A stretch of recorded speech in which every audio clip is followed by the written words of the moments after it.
At the prepper's fireside we stay, ready for that fateful day. Stories shared and hearts alight, around the fire every night.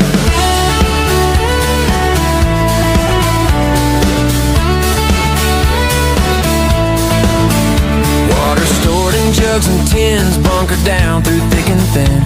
Maps and routes all drawn and laid, preppers live unafraid. At the prepper's fireside we stay, ready for that fateful day. Stories shared and hearts alight, round the fire every night. I saw you setting up to pretend to be asleep, Brian. Oh, that was the longest fucking intro ever. Jesus, I'm sorry, mate. Next time, I'm just going to go live while you're all not expecting it. No intro. Hello, everyone. It's Sunday night. It's the only place to be if you're a prepper. It's here at the Prepper's Fireside, and we have a full house practically tonight. There's only one person missing, but he's an engineer, so nobody cares. Joining me tonight is Andy, the Bombardier. How you doing, Andy? Yep, I'll good, mate. Yourself? Excellent. Thank you very much. And Alan, the World Survivalist. How you doing? I'm good, mate. How are all yours? Excellent. Feeling good. Sunday. Ready, fired up. Barry, long time no see. Someone's grown a beard on you. How you doing? Yes, the return of the beard. Yes, yeah. All well, mate. Thank you. A little bit on the tired side. I've been awake since 2 o'clock this morning, but fully caffeinated and ready to go. We'd have had time. I'm sure Brian could have whipped up some AI of somebody singing "Return of the Beard." And the Brian, evening the is Scottish... young. Brian, Scottish Prepper 73. Good to have you as always. How you doing, mate? Yeah, good. Do you not think he looks so much better with the beard? I mean, I for one, am glad the beard is back. Yeah, I mean, he can grow one, unlike me, where it comes out patches looking like Yosemite Sam's had a stick of dynamite. I wish I could grow a beard. Yeah. It's like a healthy David Bellamy, gone with that cheruby fresh face. It's a good look. I'm welcome back, beard. Let's have a quick survey in the chat. Thumbs up or thumbs down? That's thumbs up for Barry's beard. Thumbs down if you don't want the beard. We'll get you rated sounds here. So wrong. Everyone Barry's beard. Everyone put your thumbs up, Barry. No. Right. On that note, best get the disclaimer out. Right, I'll stick it across the bottom, and we are doing a scenario tonight. Not so much like role-playing stuff like that for anyone that's new, but just playing out a little bit of a scenario and asking the guys what would they do, what would they think about in this situation and stuff like that, just giving them some food for thought and potentially finding holes in your own preps and helping. But yes, do you need the toilet? You can go to the toilet, you don't have to ask. No, I've got a question. In the interest of fairness, can we have low tigers or flamethrowers in it this time? I can't help but feel there was an unfair advantage the last time. Well, I've decided if people start going off kilter, they're just going to get killed off, and they'll have to sit there and listen to the rest of us. So when Andy decides I'm going to join the enemy just to fuck him up, he's just going to get shot. Somebody slotted the tiger. Nothing but thumbs up for the beard, Barry. There you go. Full approval there. Yes, the disclaimer is this is not real, so don't panic or anything like that. I'm going to find the actual disclaimer read out by the lovely Miss Worm and play that for you. Listen up, you lot. What you are about to watch is a thought experiment. We've dragged together the finest minds in the country, and Brian, to see how they would cope in different scenarios. These scenarios are not real, and these people may not even exist anywhere other than in your own mind. So pull your panties up and get a grip. Remember, there's no need to panic. It's not real. Yet. There we go. So sorry, go on, Brian, you want to defend yourself? I was just going to say, you try and be nice to people, right? Earlier, I had posted a helpful guide for the NHS for Miss Worm, because, I've lady of a certain age and that how to have sex when you hip, right? And I've got to put up with that shit, and I'm doing my bit to help people out. I'll tell you, there's no justice. None. Zero. She's gonna lynch you. Right, yeah. So it is a scenario. So I will try and get you involved as much as possible, chat. Feel free to talk amongst yourselves as well. But each point when I ask the panel a question, I'll also come to yourselves. So try and keep up and let us know what you would do in certain situations and things, and we'll get you involved. So let's set the scene. Is everybody paying attention?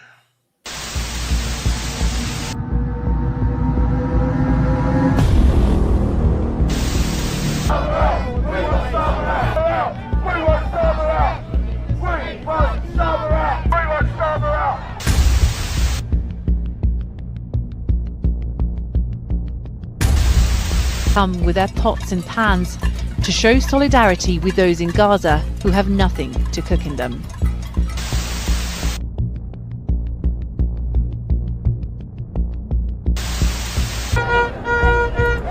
There's a new battle on the streets of Britain, fought with flags and calls for deportations.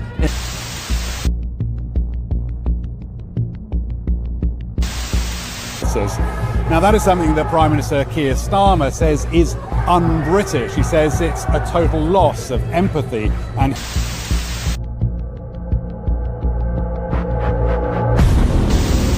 summer of protests promised by activists never truly caught flame.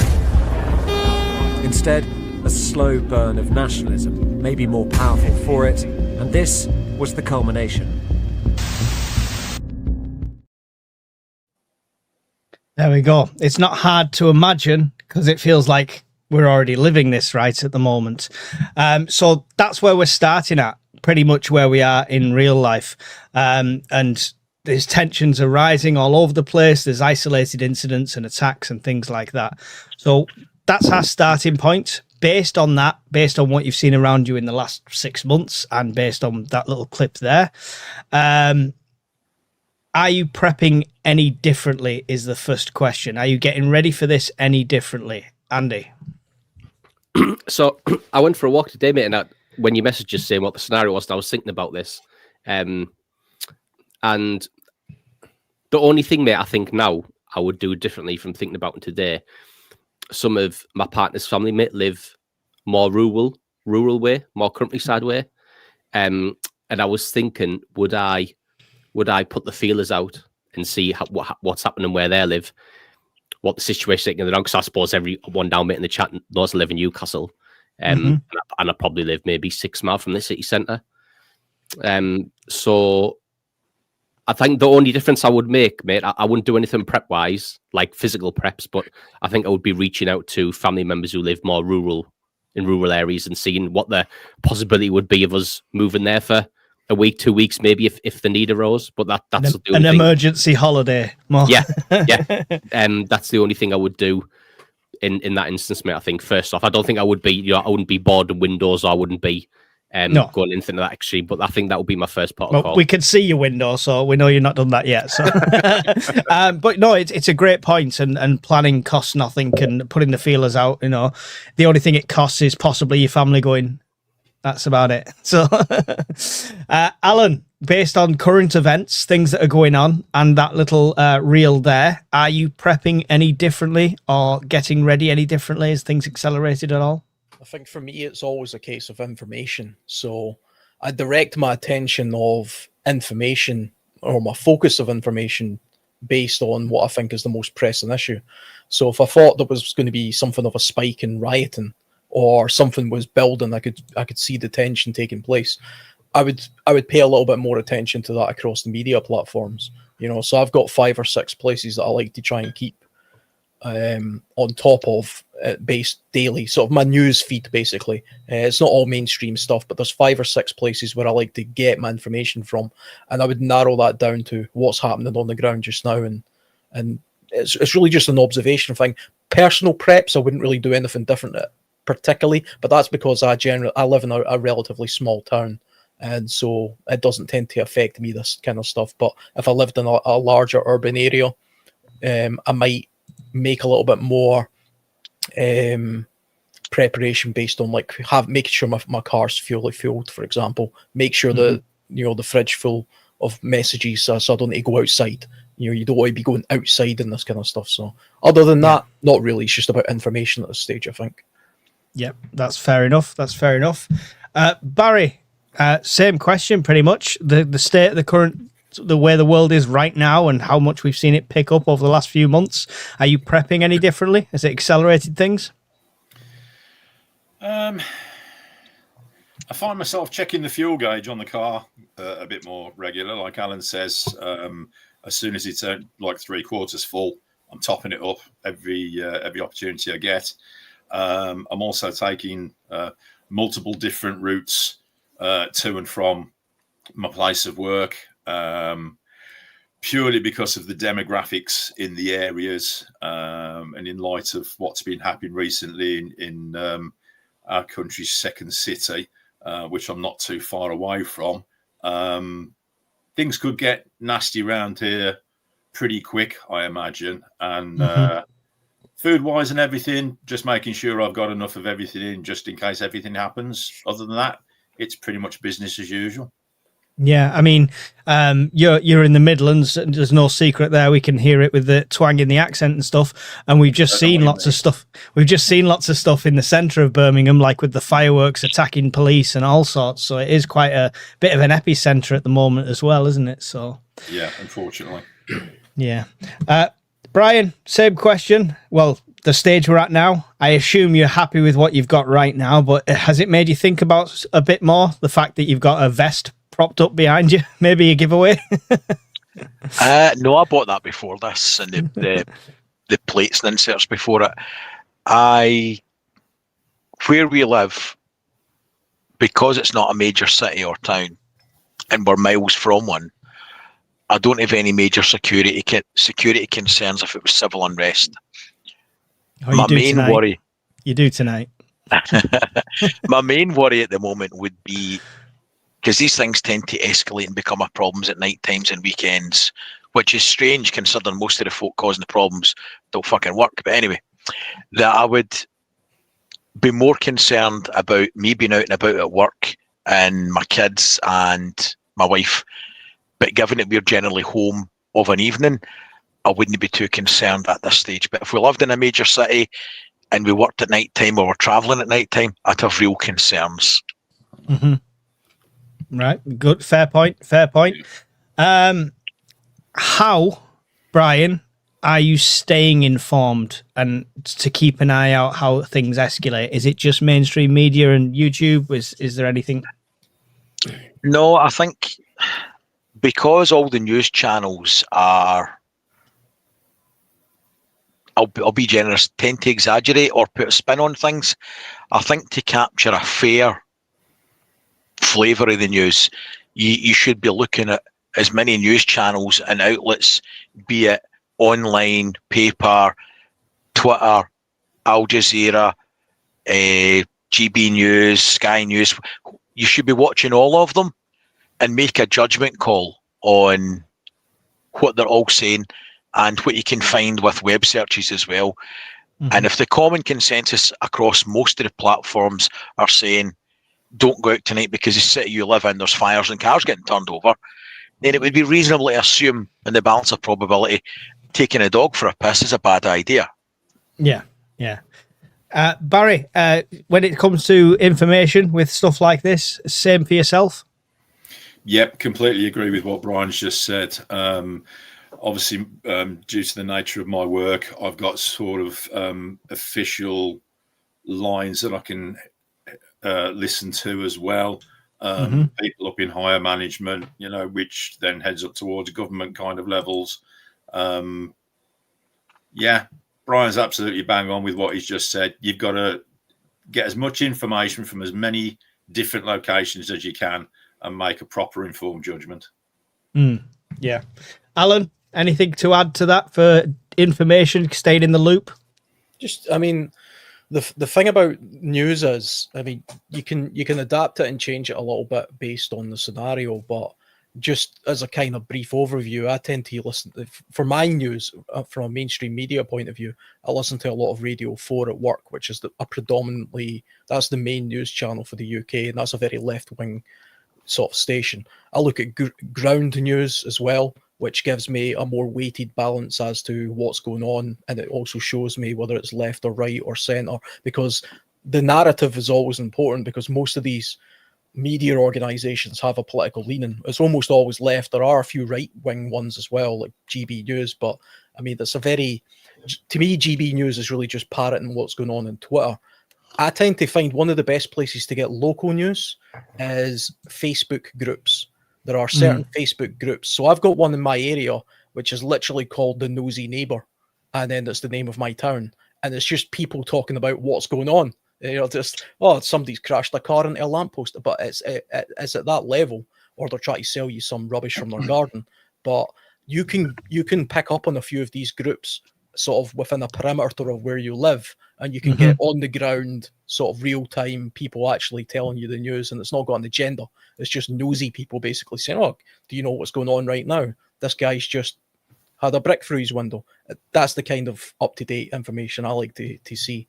I try to limit it as well, because you can get overwhelmed with the news. So 5 or 6 max, and take it from that.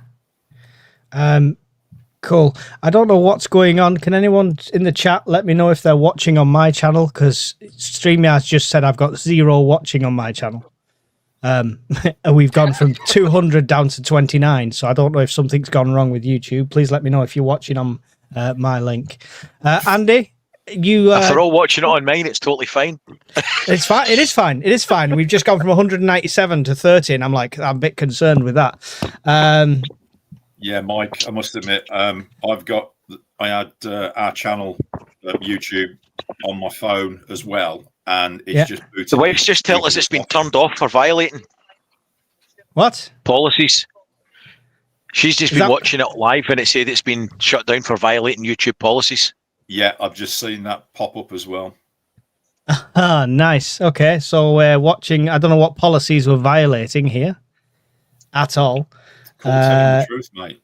We haven't even got down to the actual topic yet. There's 22 people watching on my side. Yeah, excellent. Right. Listen, guys, they've shut it down on mine. Please go to the Bombardier, Scottish Prepper 73, World Survivalist, and stuff like that. I have no idea. Interesting.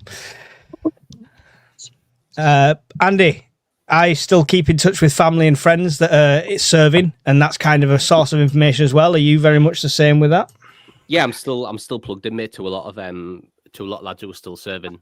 So between lads in the military, mate, I've got down south covered. I've got the Midlands and the Northwest covered with you and Barry, and then I've got the Northeast covered because that's where I live, and then I've got Scotland, mate, covered pretty much with Brian and Alan. So I'm to be fair, mate, that's what I would do if I was looking for information when this stuff was going on. I wouldn't really be too bothered about the news.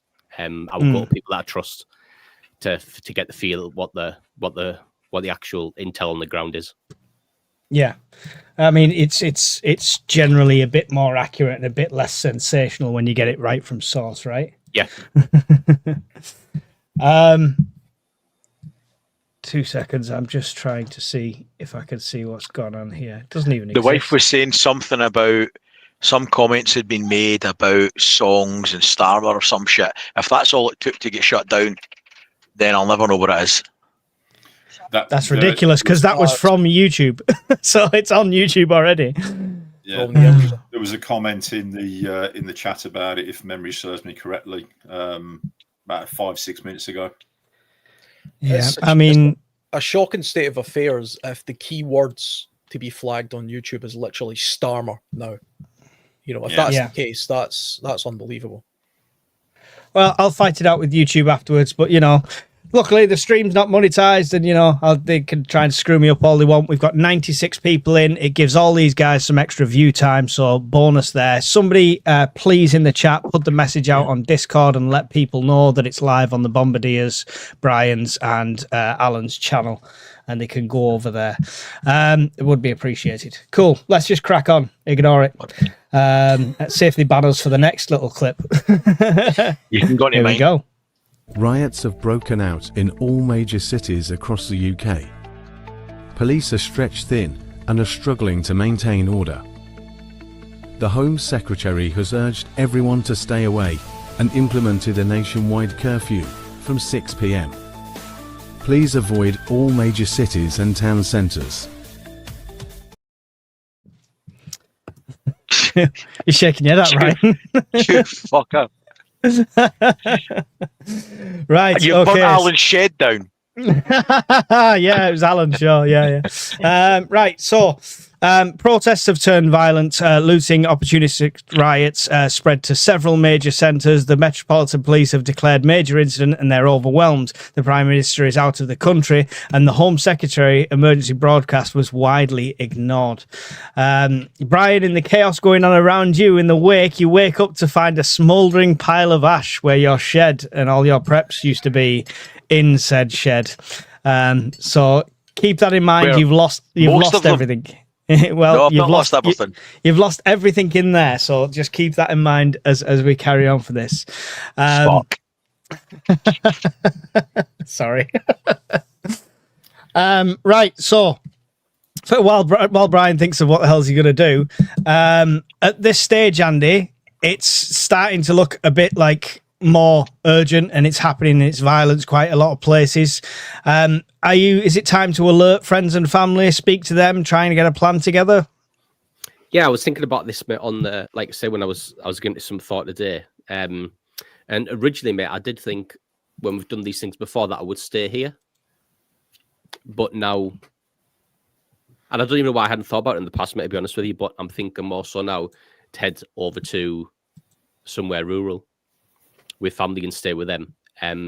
With the car we've got, I can probably fit a large portion of the preps in the car and take them with us. So at this stage, mate, I think I would definitely be putting plans in place in terms of we're going to go to yours, or this is going to be the plan. We'll bring this with us, or extended period of time. Who else is coming? Because there's a few family members, mate, in the rural areas, so it could be a case of you could split, between the three houses. There's plenty enough room. That's not an issue. So yeah, I would definitely be putting plans in place, mate, to look to head definitely away from the city. I think. Yeah. Now. Cool. Alan, is the friends and family to alert, or is you still keeping it to yourself? What at this stage? The fact that even rural places like Brian, his shed's getting burnt down, it looks like it's spreading. What's the plan of action for yourself? I think I'm kind of on the same terms here, or the same thinking as Andy when it comes to my actions. It's definitely a case you put the feelers out. And there's no point in keeping it to yourself. I mean, especially if you're talking about friends and family and things like that. I mean, there's no real reason to do that. But I mean, one thing I have done, and I think people should do, is at least identify these places where you could potentially sort of bug out to type thing. So for me, on my side, I've got a father-in-law who lives in a relatively rural area. It's not near a large city. It's more rural than where I live, but it's 100 miles from here. But I've already in the past looked at a route from my house to that house that doesn't involve traveling on motorways or major roads. There's 2 or 3 other routes that hopefully wouldn't be stopped by traffic jams or people on the road or any sort of scenario like that.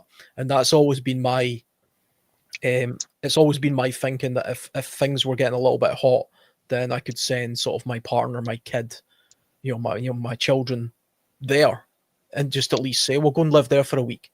And I would probably stay here and sort of man the fort and monitor what was going on, with a point of I can then bug out to that location should this area become a little bit too hot. But if nothing happens and it calms down after a week, then they've just spent a week, getting pampered down there at Granddad's, and then they'll just come back and no harm, no foul. Nobody's, the kids and stuff aren't afraid or intimidated or anything like that. But you should definitely put those things in place at the moment. Or at the very least, if you don't have friends or family, think about looking for very, very cheap bed and breakfasts or hotels in rural places that you can just go on a random holiday for a week to. That would be an option. Yeah. Cool. Excellent. Thank you, Polonium, for Brian's £10 super chat. That's £10 for Brian's trouble because he's on your channel. It doesn't go to me. So there you go. He's paying for your shed. Thank you. Thanks for the sprinkler fund. Barry, same question. Where are you at with this? It seems to be escalating at a large scale. The police have officially declared a major incident. So what are you doing now? Anything different?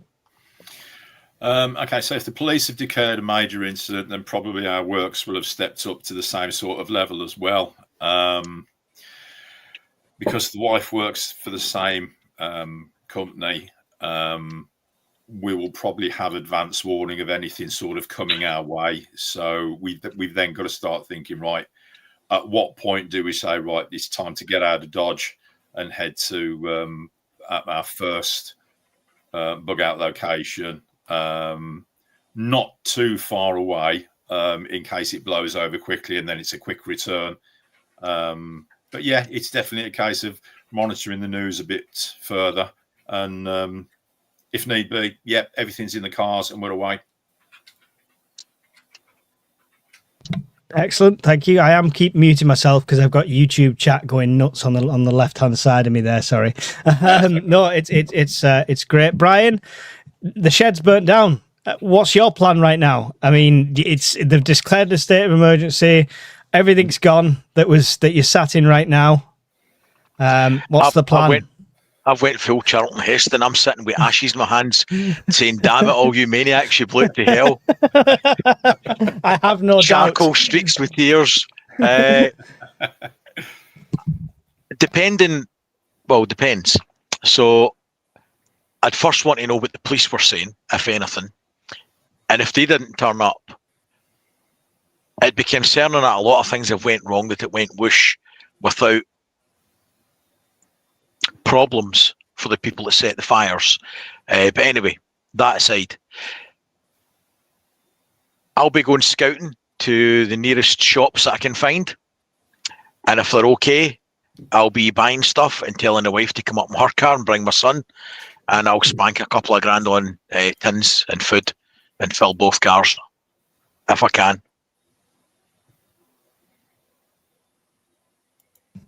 Excellent. Yeah, well, you can at the moment. They've not locked us down or anything like that. Sorry, I'm having a rant at YouTube at the same time. No, you're good. I would restock as best I could. Yeah. With in mind what's happening, Brian, and what's happened to yourself, is there any sort of plan B, bug out plan, anything like that? I still wouldn't be moving because the domestic solar and batteries are the primary source of emergency power. The camper van's still there with a secondary source of emergency power and solar in it.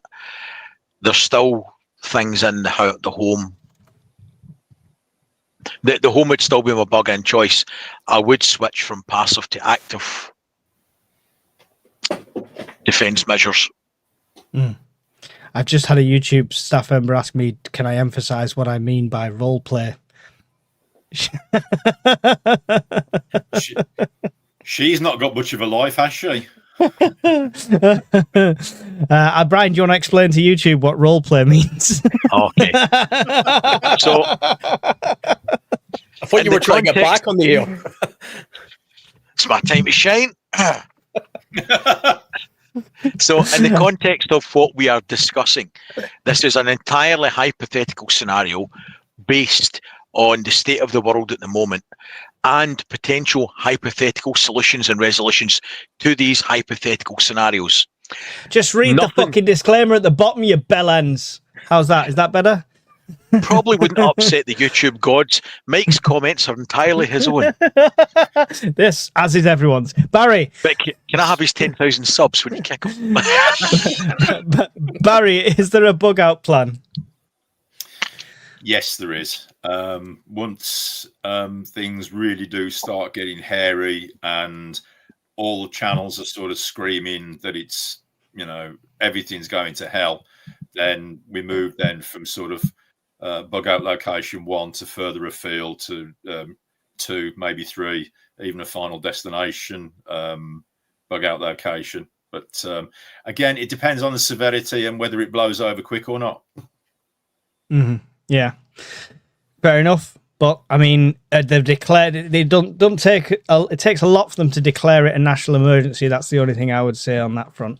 Alan, with this stage at this level, They've declared a national state of emergency. The Home Secretary had a broadcast on there and stuff like that. And, you know, Brian's shed got burnt down, which you could see the smoke from miles because the all the eco floors are still burning to this time. Chemical fires. Hasn't the Pepsi You know- put it out? Do you know? Don't listen to him. He's a monster. Don't listen to him.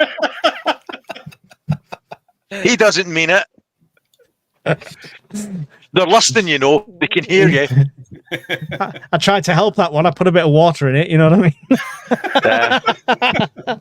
Tiny tears down there in the corner. Sorry, Alan. Old Rusty. Carry on.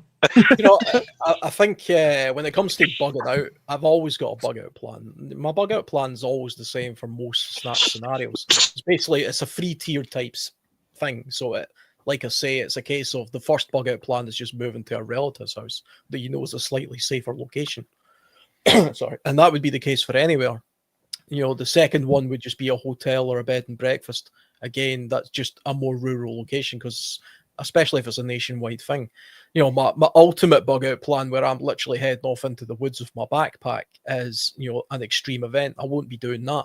I think like Brian, I'm just going to be doing the same. I'll go more into a more defensive mode. I'll go into a more survivalist mode, as it were. I mean, I would have to, something serious would have to happen to me for me to have to leave my house.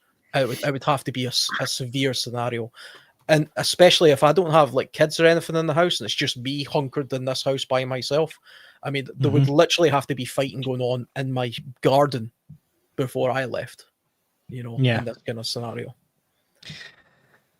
Good point. I mean, it's going to be a mammoth task in itself, surviving in the outdoors with family, right? And when it's on your own, it's one story. When it's people in tow, it's a completely different kettle of fish, right? Infinitely more difficult, and you have to prepare. If you've got a genuine preparation, if you've got a genuine idea that you're going to bug out into the woods, and I've said this before, that's mostly nonsensical for most people. But if you are going to do that, you have to do it with the mindset who are you taking with you. Because if you're just doing it entirely as Mr. Lone Wolf, but you've got 5 kids and a wife, then you're a bloody moron because all of those plans are going to go out of the window. You have to prep as if the entire family's with you. Babies, dogs, whatever the hell you've got, they're all in the woods standing there looking at you saying, what do we do now? You know, and it's winter, by the way, and pouring with rain.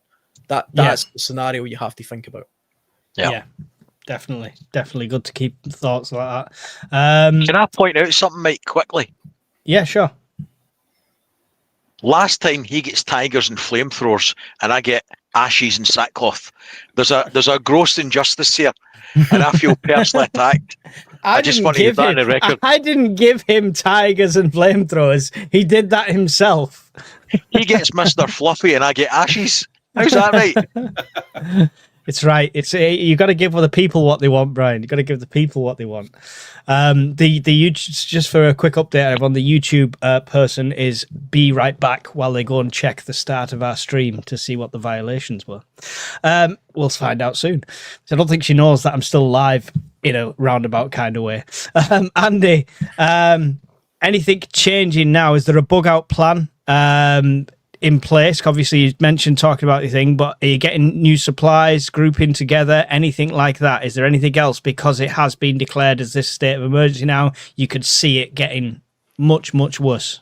I think, mate, I would start to, because what I'm thinking now is that I think if I was like a lot of you guys, or especially like Alan and Brian, and if I lived in Scotland and I was rural myself and I lived in a relatively small town, I would do the exact same as them two. With me being 6 miles, mate, from the city centre, I'm thinking now I would probably more err on the side of caution and I would head to the sticks. Now, with that being said, mate, if I was going to go, I would secure the house in terms of all the pre-cut boards I've got, the OSB boards. I think all those would be placed on the windows. And I would secure the inside of the house fully from the inside. I would then obviously go out the back and I would go out the back, mate. So the front of the house and the back is fully secured from the inside. I'd go out the back. I would make sure the garage as well is secured. And because my garage got a flat roof, I'd jump up onto the roof and then I'd go across the roof and down the garage. so everything is secure from the inside. Right. And then I would leave. So when I didn't come home, I would then just do it in reverse. I'd have to go up and over the garage, and then So through. At this stage, are you taking that action, or is this a plan in place? Well, so I think the first part of this would be made that everything would be boarded up. Mm-hmm. Because if it's got to this stage, the last thing I want to do is wait till the riots have moved, say, 4 miles up the road, and I've only got 2 miles. Do you know what I mean? I would want, ideally, I'd want the 6 mile breathing space. So if it was national, I would definitely be in the process, mate, of securing the house and being ready to. And being ready to to be fair, mate, I'll tell you what I would do to break it down simpler. The car would be packed with every single prep that I wanted to take, all the vital stuff, and the windows would be boarded. Yeah. The violation was for their firearms policy. Was there firearms then? We never mentioned anything to do with firearms. No. Oh, we don't allow live stream to show somebody holding, handling, or transporting a firearm. And in fact, we weren't talking about anything. No. No. Definitely. So basically, a disgruntled person, has gone onto my stream and reported it for said things when there's no such thing in process. You know what the crazy thing is, Mike? They don't have access to this, do they, before it goes live? No. No. Because obviously we were talking about. No. There's nothing goes out at all. It's not even recorded. It's not documented at all in the green room. Some knobhead mates reported you then, haven't they? May you check it, please? The email you receives a timestamp that you can check. Okay, interesting. I'll check the timestamp in a minute. Before I check the timestamp, I will move us on. Wake up the next morning, reports indicate that the disruption is spreading rapidly to smaller towns and satellite cities. Fuel stations are running dry. Some supermarket chains have closed until further notice. Local policing presence is minimal, focusing on critical infrastructure, hospitals and power stations. There are unconfirmed reports of utility workers being intimidated or attacked, suggesting power and water services may become unreliable. So there we go. Brian, what's the preps and drills right now with that in mind? Well, I've probably seen some of this during the night because we'll be sleeping 2 or 3 hours on and off between me, my son and my wife, and taking turns watching the news. Given that the shed's been burnt down, they'll be told to waken me if anybody's out in the back garden, and I'll be checking the camera because it should have spotted somebody, and all the lights that should have come on, obviously never seen that either, Mike. But anyway, that'll be. Sorry, this is my fault. The intro shows me pulling the trigger of an air rifle. Okay. That is what it was. That was what it was. You've showed that before, though, haven't you? That's that's been used before. Go on. Sorry, carry on, Brian. No, it's fine, mate. So I'm still not going anywhere. I've spent a lot of money in the supermarkets before they shut, and I've gathered up more supplies. It's not back where I was before, but it will still be months and months of food. Given that the other shed didn't catch fire, hopefully, I've still got barrels of water and generator in there. So I'll be knocking doors on the rest of the street and asking if they'd anything missing, and the men in the street seeing if they want to take part in organising just a patrol at night time around our part of the village at this stage. Excellent. Barry, same question. Obviously, it's massively escalating here. Utilities are under threat. You know, you've got to start thinking about water, power, etc. Preps and drills now. Yeah, we're away basically at this stage because of the locality to the town centre and the local demographic. Yeah, we're away. We're off to our final prep destination with 2 cars fully loaded with everything every prep that we're going to need. Basically, we're emptying the house. Simple as. We're not hanging about. Excellent. Thank you very much. Alan, same drills and preps. Yeah, I mean, I think Brian and Barry are pretty much bang on the money with this. I mean, I would act pretty much identically to the both of them. It would depend on whether initially, early on, when I says, do I send my family to the more rural place or do they stay at home? That will change slightly how I do the preps. So if I sent them to the more rural area, I'll be doing kind of similar to what Brian was talking about, and loading up the car with everything I possibly have, with the intention of taking that stuff to them, because I would now probably start thinking about going to them so I can fortify that area with them there rather than fortify my area, which, you know, is less important in my opinion for most things. One thing I would do though is, if I was going to do even 100-mile trip with a car full of preps, I would also take an empty barrel with me. I've always got those blue barrels kicking around. I've got a bunch of them that I bought. I would take one of them and a spade with me, just on the off chance that you get blocked on the road, your car breaks down, something goes up, something happens. You can bury your stuff in a field, you know. It will take you a couple hours to dig a hole, put the preps from your car in the barrel, bury it in the hole, put some bushes over the top of it, leave the car. That's going to get ransacked, but at least you know some of the more valuable preps or some of the more useful preps are in a barrel 100 feet away and you know, in a hole somewhere, and then go and then do something else. At least you're not losing everything then, because I'm always concerned when I think of the idea of putting all of my vital stuff into a car, because I know how easy it is for a car to roll down a hill, and then you're screwed. You carry all that stuff? Of course not. You know, so you have to be prepared for the idea that, you know, your car lasts 20 miles into your 200-mile journey, and what you got to do with all your preps.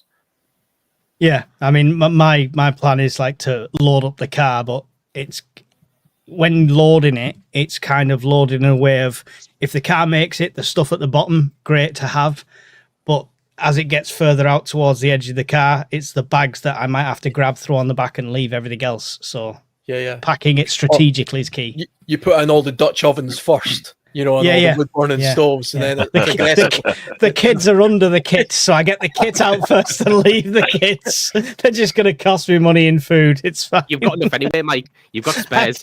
I can make more. It's fine. I can replace all them. Right at the doors, just so I can grab them all my vinyl record collection, because, you know, I don't care if the world's ending. I'm taking that with me.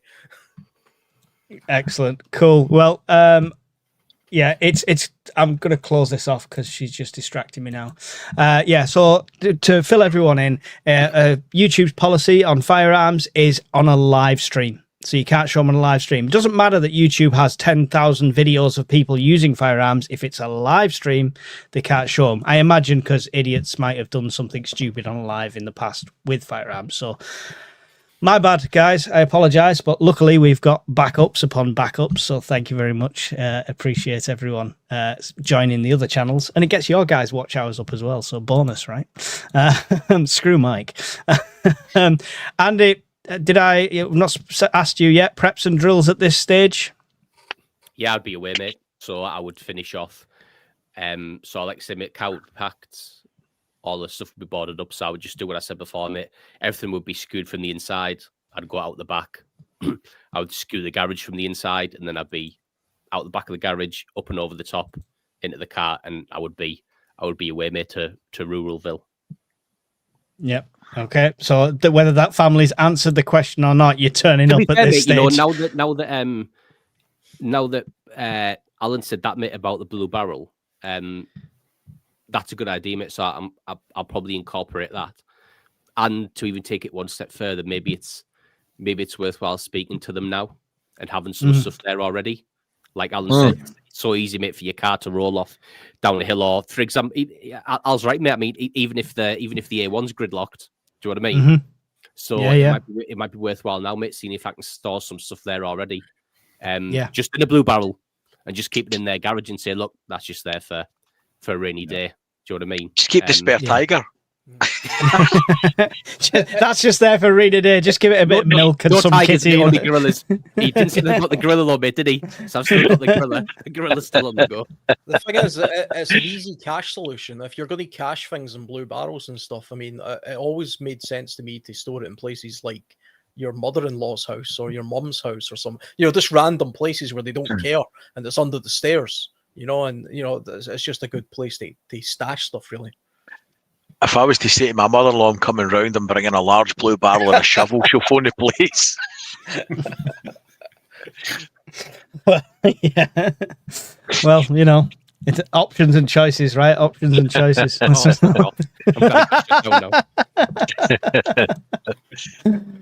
Right, let's move on from violations and it all spreading. I can't remember where I'm up to now. Yeah, that's that one. Breaking news. Reports of now 7 explosions across the UK are coming in. This seems to be a coordinated attack by an unknown organisation. So far, casualties are unknown, but considering it's at a time when many people are at work, these are expected to be in the hundreds. Ooh. Yeah, very interesting. Nobody knows and no information. This is the big key thing. There's nothing coming out through the mainstream media, no real answers, shock. And everything online, YouTube, Discord, through your Meshtastic is all rumors. It's the Russians, it's this, it's that, it's all sorts. So that's where we're at. Barry, I'll come to you first. Unsure whether this attack is internal, people are outside active, fear and rumours are running rampant, businesses start to close doors, all police and military leave is cancelled, overseas troops begin to be transported and returned home, local councils try to start emergency recruiting security/deputised police. You get a knock at the door, Barry. Even though you've left, so you can't answer it. So you don't get a knock at the door. So we'll skirt over that bit part for you for this second. But so where are you at now? Where are you going to? Are you bugging out to the wild? Are you at a new secure location? Are you with family? Are you with a group? There's the thing is, the city you've just fled from, you've seen a giant plume of smoke behind you with one of these explosions going off. That's probably not a bad thing, to be honest. Right, so yeah, a cleanse. Yeah, a bit of a cleanse. So I'm definitely on my way to my furthest and final bug out location, because if things are getting this bad now, it's get out of Dodge completely. Everybody that's sort of in my personal mag will know the location to go to. There's set times to try and communicate with each other as well, so we know either who's en route or if anybody's stuck, needs assistance, etc. And then once we've got to our final location, it's start putting patrols in place, eyes on roads, things like that, really start to hunker down. Cool. Alan, are you still at home at this stage, or have you already left? You were getting ready to leave, but you've not left, have you? I think if I sent my kids and stuff away, I would leave to go there by this point. But if I didn't, for some reason, if the situation was slightly more worse there than it was here, then I would remain. I would still be remaining at this point, as opposed to heading out to the sticks, because excellent. I don't think someone's just knocked on your door. Yeah, I would still be here at this point. So you do get a knock at the door, and Brian, you're getting the same knock at the door at the same time to avoid saying the same thing. Andy and Barry have already bugged out.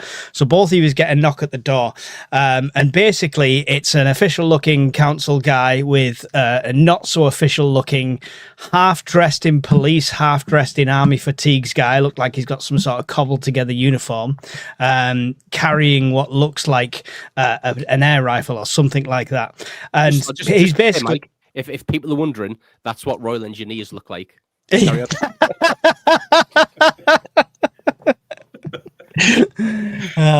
carrying an 11mm spanner.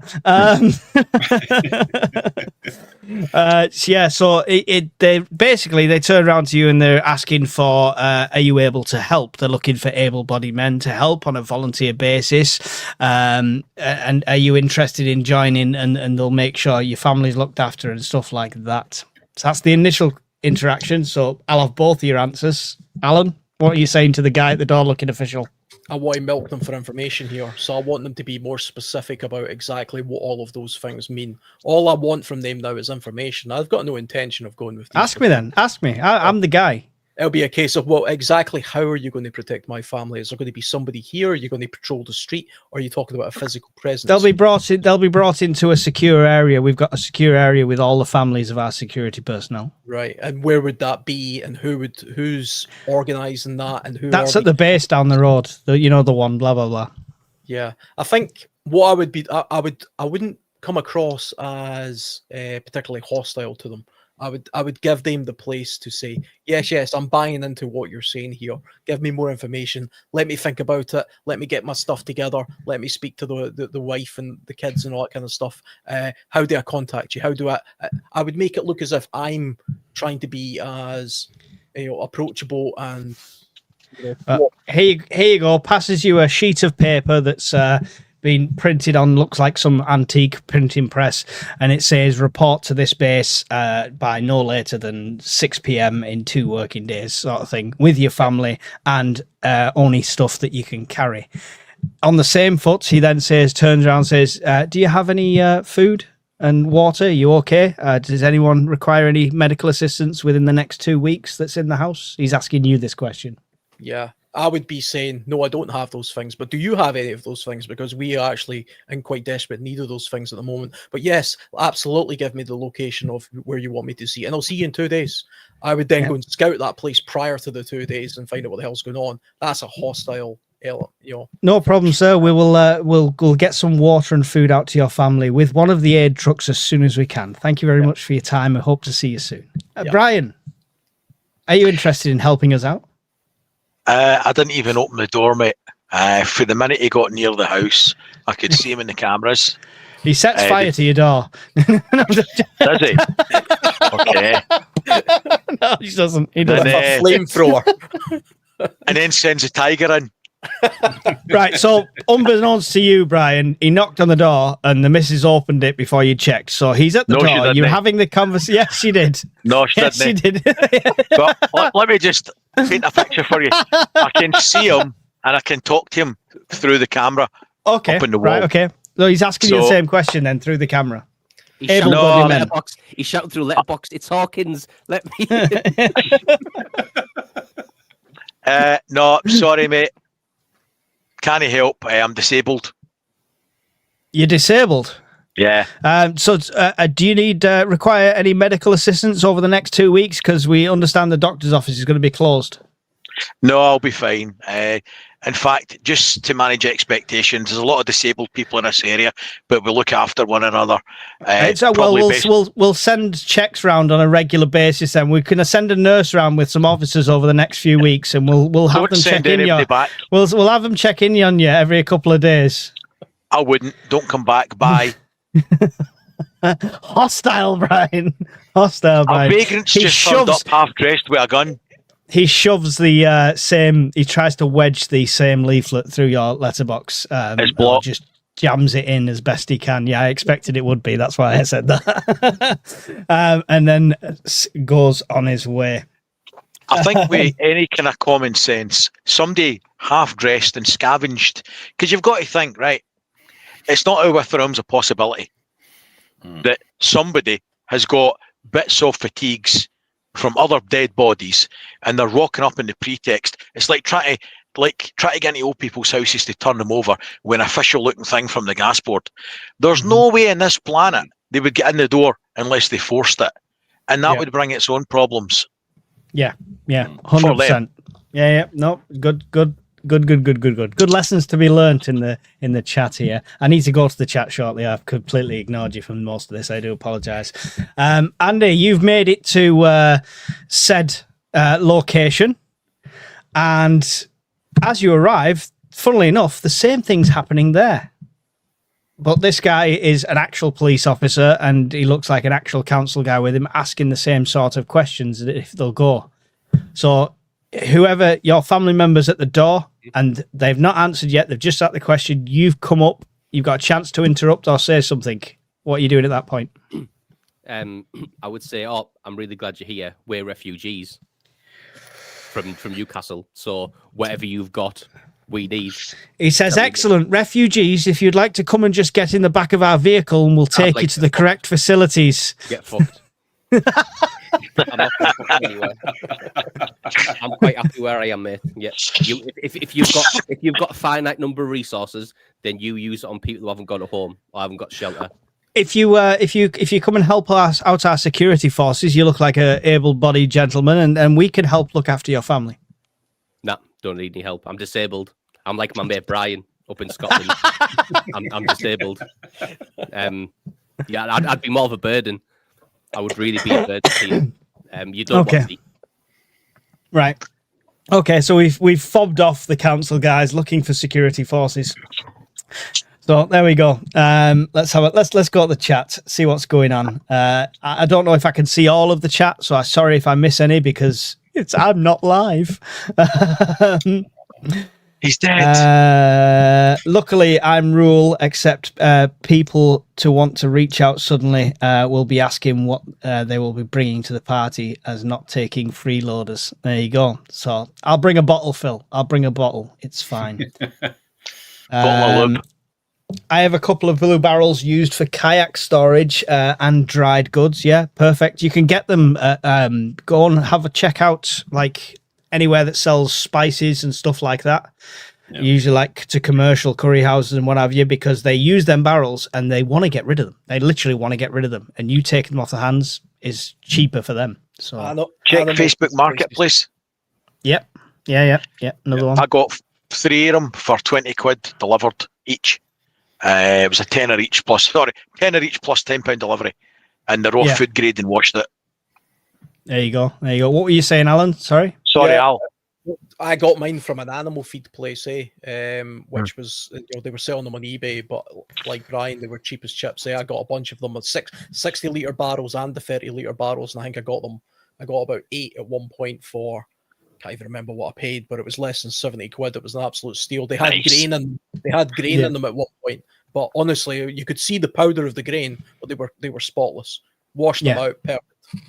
Yeah, and you can find out if it's wet goods or dry goods usually, and if it's dry goods, you're never going to have an issue, sort of thing. And the other thing is sometimes they come and the lids are not great, or the seals they've broke the seals when they've opened them. You can buy replacement seals for these things as well, a lot cheaper than buying new barrels. So, surely Canadian Prepper would have reported it the week before. He did. We all ignored it in our usual fashion, so it was fine. The BBC wouldn't tell you anyway. Well, they might. Spoilers. Just scrolling down. I think airports and big shopping centres have had a heads up.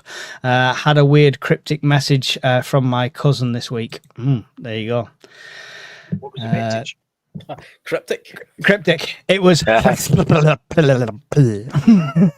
release the tigers. Nothing much really other than keep my eyes open, but he specifically mentioned airports and shopping centres plus trains and public transport. I assume it's just threat analysis based on current attacks. Would there be any arguments for staying in the city? I mean, if you're in one of the ones that's not already been half blown to bits, then you could be staying there.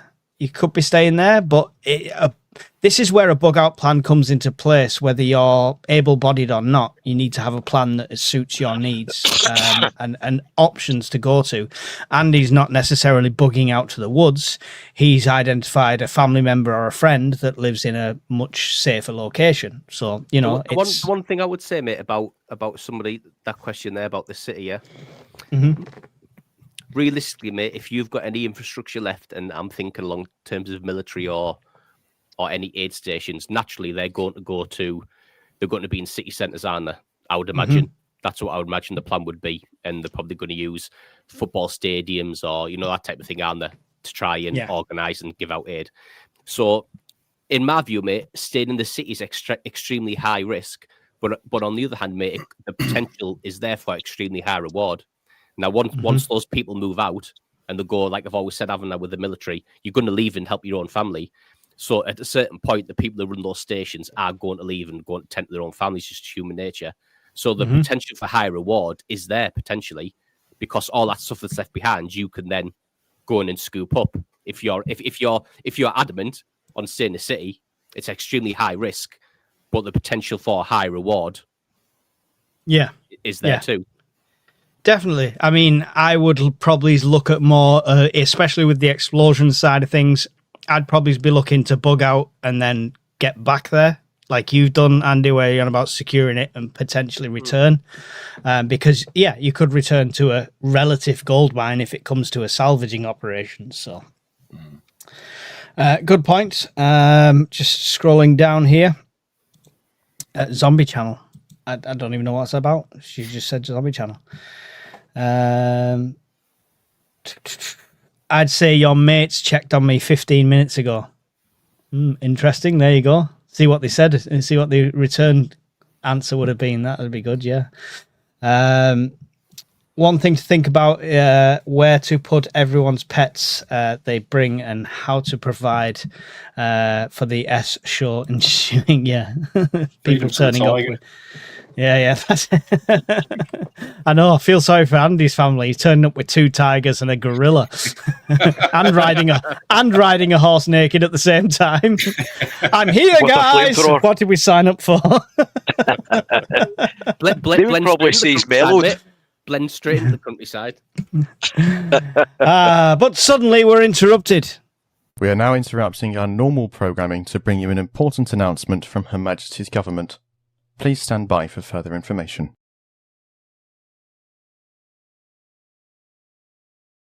This is BBC Television from London.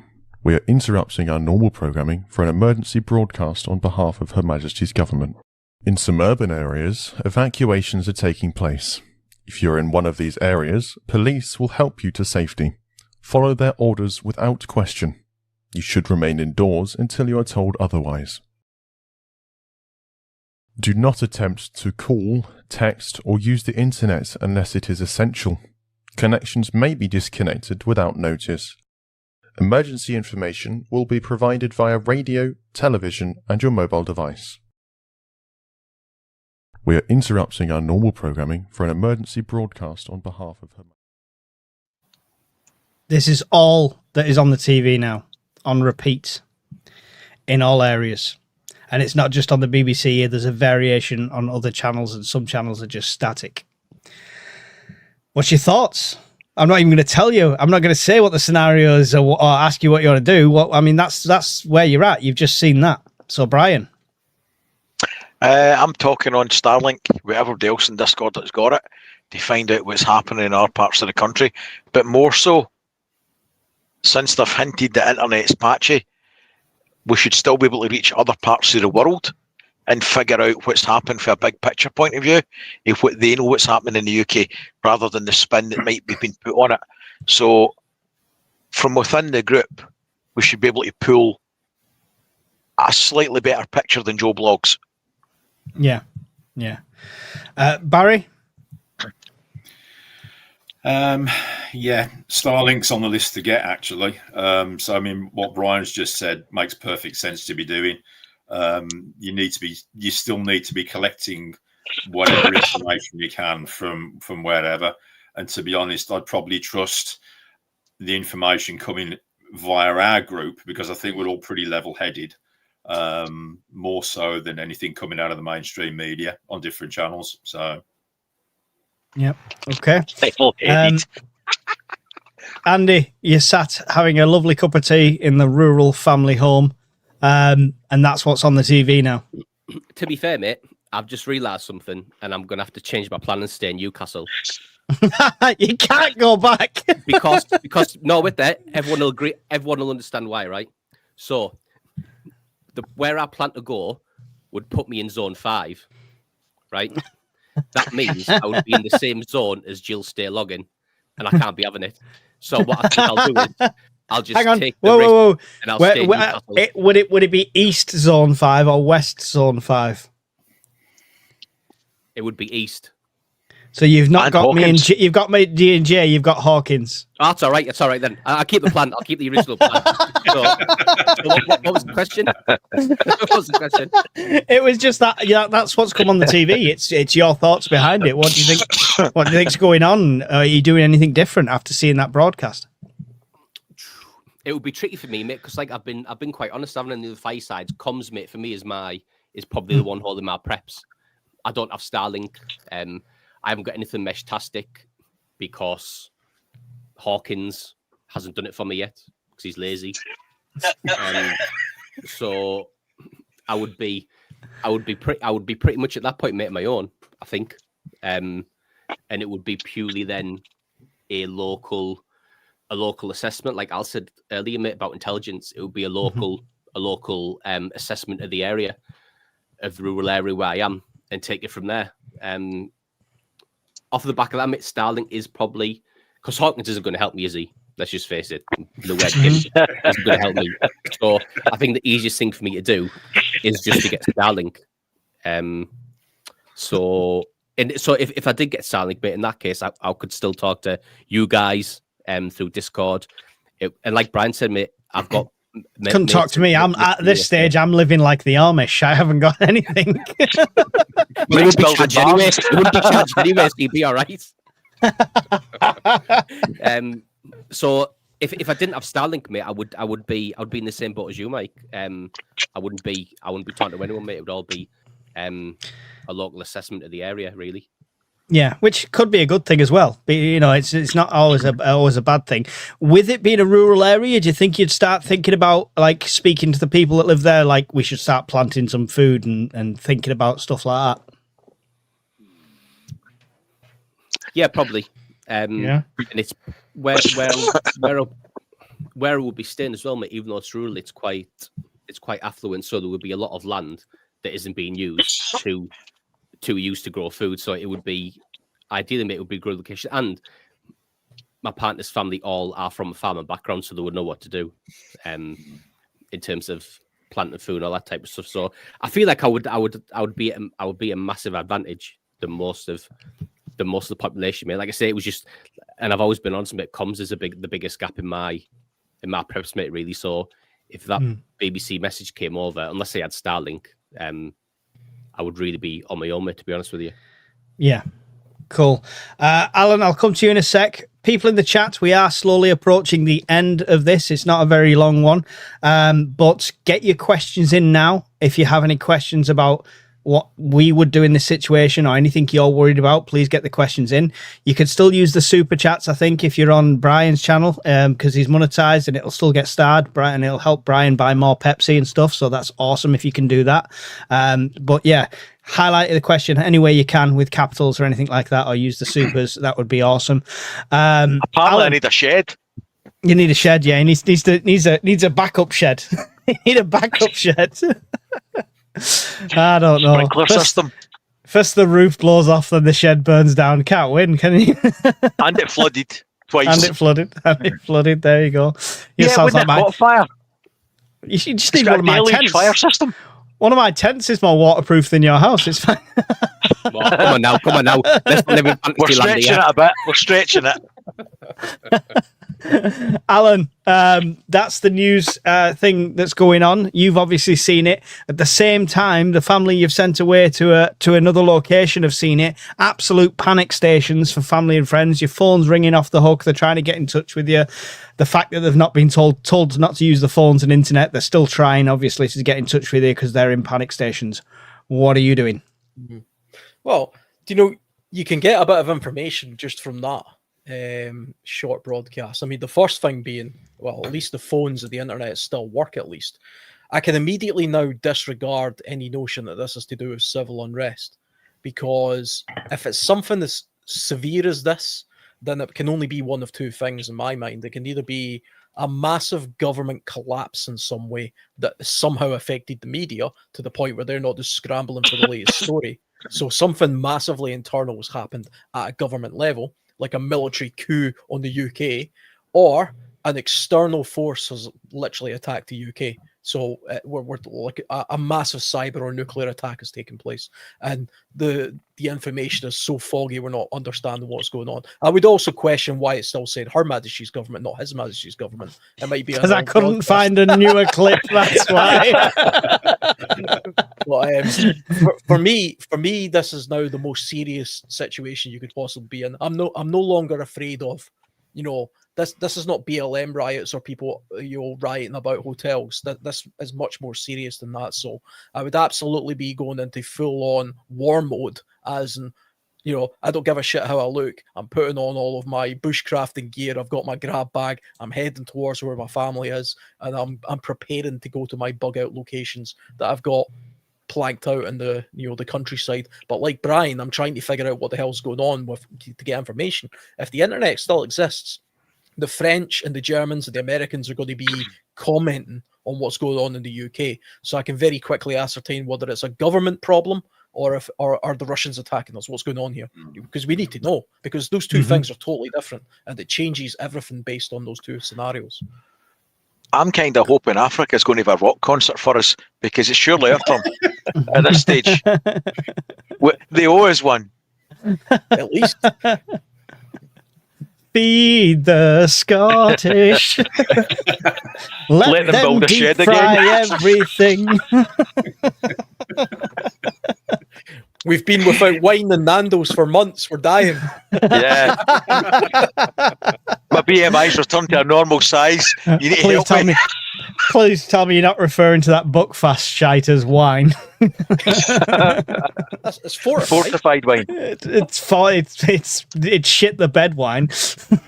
I don't know about fortified. Right. So, I mean, comms is the big aspect here, obviously. So, with regards to that, the ones that have comms and stuff like that, does the network, mags start to come into play?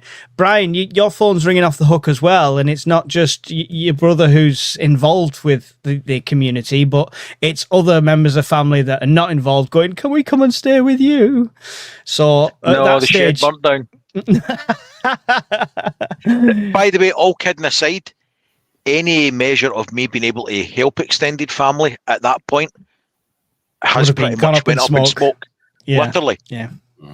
So whatever I've been able to gather in the short time that I had to do it, which for the amount of money I would spank on it if it was there, would be months and months and months. However, this situation looks to be not a quick fix. I don't think, and this is where it's horrible, that because people don't bother prepping, you're left feeling like a piece of shit because you can't help them. It's not that you don't want to help them, but with the situation that you're being forced upon, you're not able, because it could put you and your family at risk further down the line because you don't have a full picture of what's happening on the ground. Does that conversation turn into giving them advice then instead of how they should best help themselves? Advice is free. Advice is always free. And that's going to be applicable to everybody in the street, never mind extended family. You could still help with some things that are replenishable. So I can charge their phones for them, right? That's free because that sun's there. Also, it gives me something to barter. Listen, I'll charge your phone. You've got no deltas left. Your shed burned down. There's 8 kilowatts in the roof of the house and another 22 kilowatts of batteries. There we go. These are just the backups. I think he sleeps with one anyway. He's got an emergency. Use it as a pillow. Yeah. What are you trying to say? Did you see the lipstick going that? I thought I'd rub that off. Yeah, no, I mean it's a valid point, definitely. A double A battery would pop out in 9 months. It wouldn't be charged though.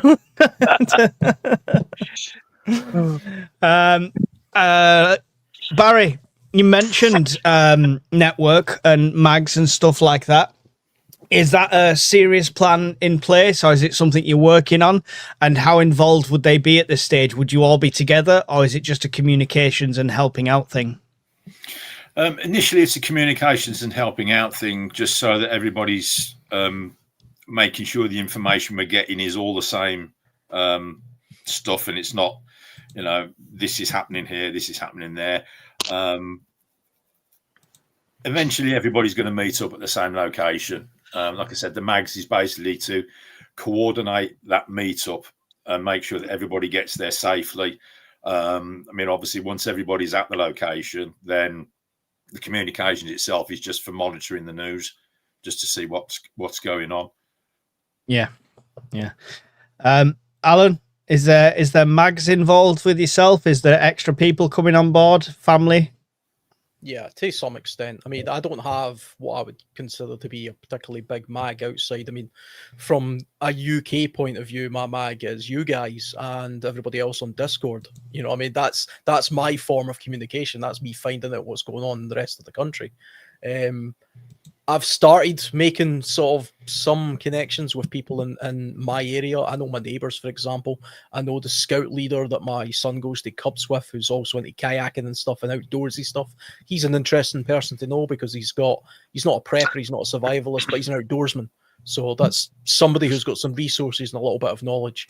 I've got a brother who doesn't live too far away, and he's a little bit younger than me, not as good looking, but he is fitter and healthier. So he's he's a resource that we could collaborate together with, and he could bring his family here, and we could coordinate something there, especially with the neighbours we've got around here as well. So it would definitely be a case of try to find out what's going on and perhaps contact those people. But my point of contact with the country would be like Discord and things like that. Yeah. Can I add something? Yeah, sure. Briefly. Just something that was up in the chat window there, that will mesh still work? Mesh will still work, but the problem is, depending how many are on the network within your location, it won't be countrywide. But if we get enough people in the network on Starlink, then they can still relay to their local contacts on Meshtastic what's going on. Whilst you might not be able to talk to somebody in Surrey on Mesh, you might be able to talk to somebody on Mesh who's got access to Starlink, who can talk to other people on the link, and we can distribute things that way. Aspirationally, that's where we're probably going to want to be at some point. And I don't think we're that far away, to be fair, because we've got quite a few now. Yeah. Do you think, just an open question to anyone, do you think they'd have stopped or commandeered Starlink in any way at this stage? Add that discussion. Sorry, Al. I can't imagine anybody controlling Elon Musk, to be honest. I mean, the Russians and the Ukrainians literally fought over this, and there was a whole thing to do with Brazil where they were trying to switch off certain aspects of the internet, and Elon Musk intervened there, and he's a man who will make his own decisions. So if they manage to get to him, something much bigger is going on. Like, I'd be thinking the Americans are attacking us if that was the case. I had this discussion with my brother this morning at breakfast, because we were talking about comms, and he's like, but what if Starlink broke down? I says, well, hang on. What about if Mesh got jammed? What about if the internet went down locally in your area? What about if it went down nationally? What about if all the satellites blew up? You can't postulate for every scenario. However, what I would like to point out is that we've had a shooting war in Ukraine for 4 years. We've got a major continental power in the form of the Russian Federation who have actively tried to stop Starlink from working. I don't think good old Great Britain or anybody within it has got the moxie to be able to do it if the Russians can't. So unless it's the Americans that are involved, which I would highly doubt, like Alan had just said, I think Starlink would be our best long-term chance, short of a shooting nuclear war. If it's something centric to the UK, whether it's civil disobedience, power failures or whatever, that's probably our best option now, rather than HF radio, which will require training and things that not everybody's got in aerials. So in my humble opinion, and Hawkins and Irritate will be better placed. That's just my opinion based on what I've said. If it was that easy to jam. Out of the 5 of us here now, who's not got Starlink? Look at that, 4 of us. So anyone's looking to buy a Christmas present for your favourite YouTube preppers, there's 4 of us here all looking for Starlink. So that's don't forget. Shameless. Yeah. It's not my live. I can say what I want. I'm on Brian and Andy's channel. 3 of us aren't even monetized. We're poor. You know what I mean? Yeah. We need it more than anybody. I'm getting stifled by the man. Special branch. They've sent 20 guys to turn off my YouTube. See, when you think of it with the number that have got it, which isn't huge on the UK Prepper Network by any stretch. There's enough that we've got regional capacity. So whilst Meshcore in the Central Belt in Scotland isn't great, we've got enough coverage here that somebody down south could relay a message to me in WhatsApp or Telegram or whatever via Starlink, and I could tell Alan via Meshcore. Yeah. Or JP. And also, I think Phil's got it up further north, the kind of Inverness side. You could talk up there. We've got little pockets of Starlink all over the UK, and we've got larger clusters of Meshtastic that could talk to them. So we've got a comms plan. We could pass a message on using the Starlink users and stuff like that. Yeah, I love it. There is a way to use it as a server, though. So that me and Andy's got a cup and a string. That's what me and Andy's do. After the live or over time, this is something we probably need to flesh out, because there is a way to do it with servers as well. You can set them up, but again, it's not my area of expertise. I know what I've read about it, but I've never done it. So Hawkins are somebody that's more comm-centric. I've got my own servers, and Hawkins has a server tower, I believe, as well. So we've got the means, so we'll definitely have to talk about it. Cool. There you go. Good things coming to the UK Prepper Network soon. Let's wrap this up. Story time. So in Newcastle, a group calling themselves Northern Independence Collective seized control of local TV and radio stations, broadcasting their manifesto of regional autonomy and radical changes in the UK. The government, paralysed by internal divisions and a string of resignations created with a blend of important threats and desperate pleas for calm. The Prime Minister, a figure increasingly detached from reality on the streets, shocker, declared a state of emergency but lacked the authority to enforce it. The military, watching the chaos unfold, remained largely in their barracks, a tense and uncertain silence hanging over their command. The military, finally called upon by the desperate remnants of the government, found their command and control systems compromised. Officers loyal to the council, subtly placed over years, ensured that confusion reigned supreme. Units were given conflicting orders. Communication broke down and the chain of command fractured. A significant portion of the army, sympathetic to the plight of the populace, and tired of perceived incompetence, simply stood down or quietly declared allegiance to the new order. Civil war has begun, but that is for another show. There we go. Interesting. Index. There's so many things that would impact on that as well. Externally, the Americans are very much in looking after their own people. They would not stand idly by and watch thousands of American citizens be put to the fire in the pit over here. Mm-hmm. There would be a Marine Expeditionary Unit or more on the coast within a couple of days of shit going that bad. And you would see Ospreys and Apache gunships flying up and making designated rescue points and shit. Mm-hmm. I think. Yeah, I mean, potentially, yeah. I mean, it's... From the outside perspective, it's how long can the government smarm other governments? Yeah, we've got it under control. Yeah, we've got it under control, and it's the illusion of control. I up until the point it implodes. I generally think, mate, that's what they hate about social media, that they can't do that anymore. They can't control it as much. No, like it's all good and well back in the day, maybe the 70s or the 80s, or even just pre-social media, maybe like the early 90s before it really kicked off.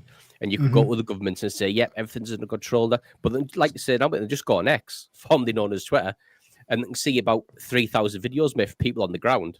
So you instantly know that if they were trying to talk bollocks, you'd like that's done away, mate, now with the old who's really behind the curtain illusions. Legacy media is almost entirely dead. I mean, it will be after Trump sues the BBC. I think ITV are selling a big stake of their branch. Sue, baby, sue. Or are they buying something? Something's going on in the media, but they're doing a lot of consolidation. And see, I listen to Radio 4 at work, and honestly, see, when I listen to them, it's as if they're caught in a time warp where they're just talking to themselves and they don't really know what's going on. They were talking about little fragments today, for example, of an interview that Elon Musk did with Joe Rogan on his podcast, because he made some comments about the UK, and he compared us to hobbits and Lord of the Rings. Right? The BBC, of course, made a big deal out of this, and they spoke about it for nearly 20 minutes. And it became apparent to me, I'd already listened to the full 3-hour podcast, and it became apparent to me that nobody at Radio 4 had actually listened to the podcast. They didn't know the context of the conversation. They didn't know what Elon Musk actually said, and they didn't know what they were talking about. They just kind of snipped a little bit out of it somehow, and then tried to talk about it as if they were intellectuals. And they sounded like buffoons. Honestly, they sounded like morons. So it was accurate then? It was absolutely accurate from the BBC's point of view, but they still have that air of absolute authority about them, where they genuinely believe, well, you know, we're talking about it, so what we're saying is the absolute facts. And it's just, I can't be the only one listening to them and thinking, who are these idiots? You know, it's like listening to your grandparents talk about the latest computer game. They're that far out of touch now with what's going on. Do you know what's scary? And out of touch related, the government of the day is so far out of touch that people that I would consider my social circle, who were as left-leaning as you like, now when you broach the subject of something which should be deemed extreme, like we're going to vote Farage or vote Reform, they're actually sitting down and listening going, yeah, maybe. That's unheard of. People I know that are talking about that, unheard of. To get pissed off, to see the government so detached that is even a possibility to consider, blew my mind. Yeah. In a good way. Your guys' trolls are coming over. You rockets won't last 10 minutes, unlike the shite stirrer, clearly. All right, go fuck yourself. Yeah, right. Let's go to the real comments and pick some out. There's some from earlier on that I've starred that I've not gone back to, so we'll just pick out a few and any questions that I've seen. Paul Thomas, I now have a ballistic plate in my backpack when I go out. When we were talking about changes that have been made immediately. Making sure we have enough food, water, etc., so we don't have to get near any kind of events like that, which I believe you said the same thing there. Snapdragon said increased home security generally, alarm systems, security lights. So yeah, just being a bit more vigilant even in peace times. How hard did you have to look for a we want Starmer out and not the other chant about him? Lol. I scrolled to the second page, put it that way. That's that wank band. Nice. Not the person I just put on the comments, the one from before he's on about. Leanne's all right. It's worth mentioning, Mike will negotiate with terrorists because he's a nice guy and he'll leave your comments up. See, if you're a complete wanks, then I'd rather just fuck off and jump in front of a bus because I'll just block and ban you. So go and hump somebody else's leg. This is why he's my sergeant at arms. Norfolk UK Prepper says an emergency holiday to the Arctic when we're talking about bug out locations. Rural is fine because it's still the UK, says John C. Deep in enemy territory here. I'm prepared but outnumbered, so would have to get out fast probably. And his name has the words UK London in there, so he's definitely in a sketchy place when it comes to that. Polonium, I'd start consolidating my preps, stock check and top up shopping run. That was at the early stages we were talking. I've moved and now the army is just up the road. Good extra security, says Jin. I mean, yeah, it depends whose side they're on at the time, I suppose. I've been looking at the GCHQ website a lot just now, so there you go. But again, they will only put out what you're allowed to know, so it'll be limited. I use an AI agent to search various news sites against reports and get them to find the common points and verify where possible. very good use of AI. I like that random online gamer. It's a Is that good what usage. Irritate does as well? Potentially. Jay does a lot of research as well, who posts on the ukpn.org site. He puts news up there, so yeah, it's good. I might look into that. Polonium, of course, put a £10 super chat in for Brian's troubles. Kane, 199. Brian, you owe me a few coffees. Thank you. Brian's cashed in today with my stream going down. £2 sprinkles I'm and turning power up banks. next week with gold chains on like Mike. I'm sure the fools that donate to that scream. Maybe power things. Gala had a £5 super chat as well. One you. shed is no sheds, and Mark said shed and Pepsi fund £2 super chat from him. So there you go. Thank you guys. Supporting any of these guys that give up the time for this, I'm a massive fan of. So not bitter at all. I'm not going to send Brian a bill, I promise. Question from Philip Hull: would you get some riot gear in? So it's a question for we'll go around the table. I'll come to you last, Brian, because we know you've got things because it's behind you, but your reasons are not this. Andy, riot gear, anything like that? Have you been browsing the ballistic plate sites, or have you considered it? I do think what the guy said earlier, mate, about putting one in the a ballistic plate in your backpack is relatively good. I mean, I carry one anyway, not ballistic one, but I put a photo on the Discord the other day, that weight plate that I carry. Yeah. The orange one. I mean, that's a solid steel plate, mate. It would stop. It'd definitely stop a knife. I would know what it would stop round wise. They'll stop up to a 357. They've been tested. Yeah. So in terms of riot gear, mate, I haven't, but I suppose if you live in a city centre, mate, or an extremely urban area, and you haven't got transport and you need to get out on foot, I don't think it's necessarily a bad idea.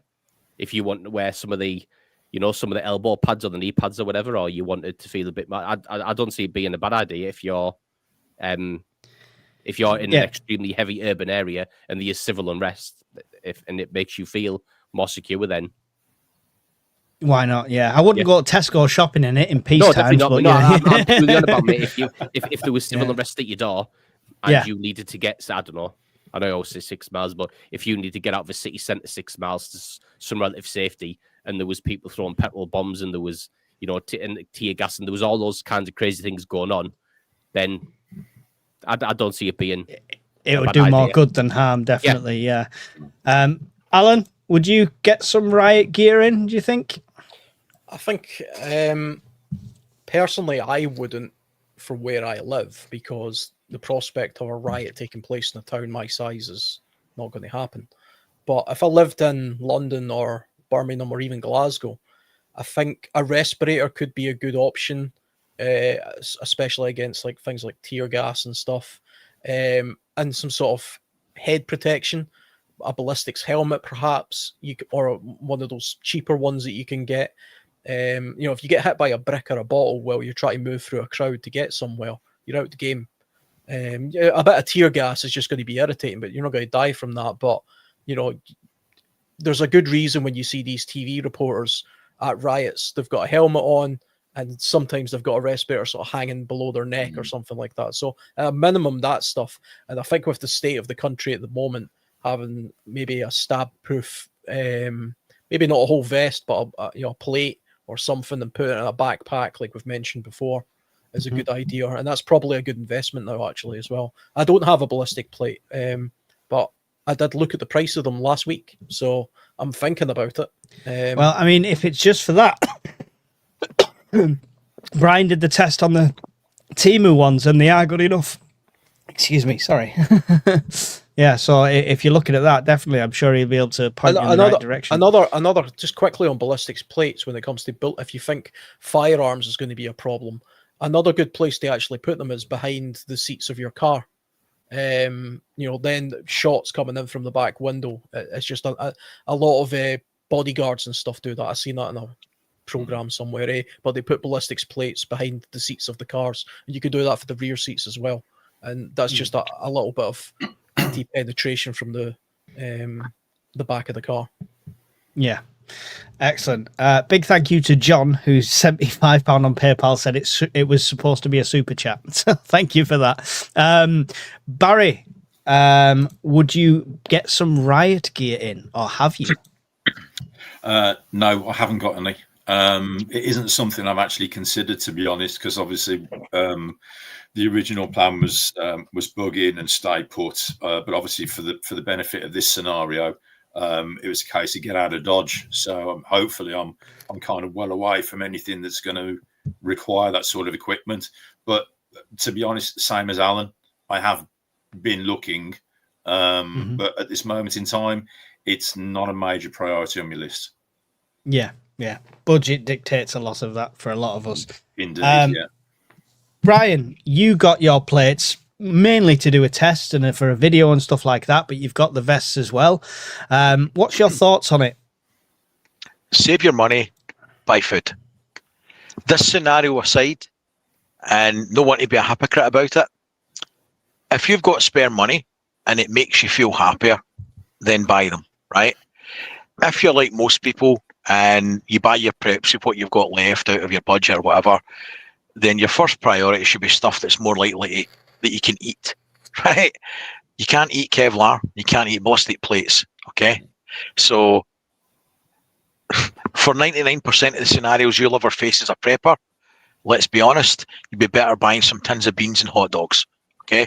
Or some rice, or save up, rather than spending, I don't know, 80 quid, so I don't know, 400 quid for your family for some Kevlar, right? Here's a better idea. Go and buy a Delta 2. That way, if the lights go out, you can turn the lights on. You'll get a damn sight more security having the lights on in the TV, keeping the wee ones happy, than you'll ever have having 4 bulky Kevlar vests. However, if you've already got all that and you're happy with your state of play and you're looking at the uncertainty in the world and you want to buy them, absolutely, I'm all for it. But they were not the first thing I bought. They would be the last thing I bought, because you should be concentrating on things that you can eat and things that will keep you happy and hale and lights on. That's just my opinion. Yeah. Perfect. No, that's great. Thank you for the question, Phil. Hopefully that's answered all of that there. Dave said I wouldn't listen to anything the BBC put out. I've listened to Surviving the Evacuation. Lol. Yeah, we've seen some of the Protect and Survive stuff as well. Jay Still Logging asked a question saying, what the fuck did I ever do to Andy? all the shit he talks on Discord, bane of my life. It's meant in love. If you've met Andy at the prepper meets, this is what you get. Donkey Puncher said, what lodges are you all in? Cheshire Masons here. I'm not a Mason in any way. Mate, I'm just going to throw it out there. My house would get burnt down if I was in the lodge where I live, so that rules me out straight away.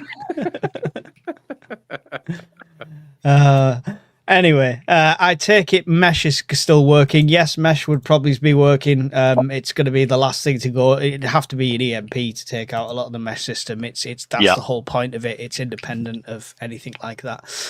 Comms may become useless over time for many. Need to share details with trusted folk on paper. There you go. Says Phil. Were comms plans getting there? It's good. It's good. And once it's fine-tuned, hopefully it'll be robust enough to stand it.